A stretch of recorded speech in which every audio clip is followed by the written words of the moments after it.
நீ செய்யற உதவி கண்டிப்பாக பல மடங்கு உனக்கு திரும்பி வரும். இது பிரபஞ்ச விதி. அமெரிக்கால ஒரு பையன் அவங்க பாட்டி வீட்டுக்கு நடந்து போறான். மயக்கம் வருது. ஒரு வீட்டு கதவை தட்டி தண்ணி கிடைக்குமான்னு கேக்குறான். கதவை திறந்த பொண்ணு முகத்தை பார்த்தா பசியா இருக்கியே உள்ளவா அப்படின்னு ஒரு டம்ளர் பாலை கொடுத்துட்டு நீ சாப்பிடு நான் சமைச்சிடுறேன்னு சொல்றான்.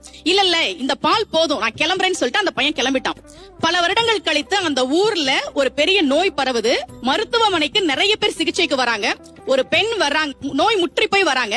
மருத்துவர் பார்த்துட்டு நான் குணப்படுத்துறேன் இவங்களன்னு சொல்லி சிகிச்சை கொடுத்து குணப்படுத்திட்டார். இந்த பொண்ணுக்கு லாஸ்ட் நாள் அந்த ஹாஸ்பிட்டல்ல இருந்து கிளம்பணும். பில் எப்படி பே பண்ண போறோம்னு தெரியல. கண்ணீர் வழிய எவ்வளவு பில் வரப்போதோ அப்படின்னு அவங்க காத்துட்டு இருக்காங்க. பில் வருது.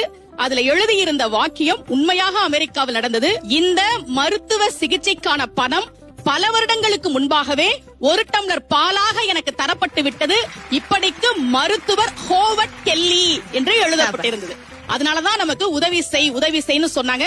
பக்தியில அன்னதானத்தையும் தானம் செய்வதையும் ஒரு அங்கமாகவே வைத்ததற்கு காரணம் நீ எதை கொடுக்கிறாயோ அது பல மடங்கு உனக்கு நிச்சயமாக திரும்பி வரும் என்பதால் தான்.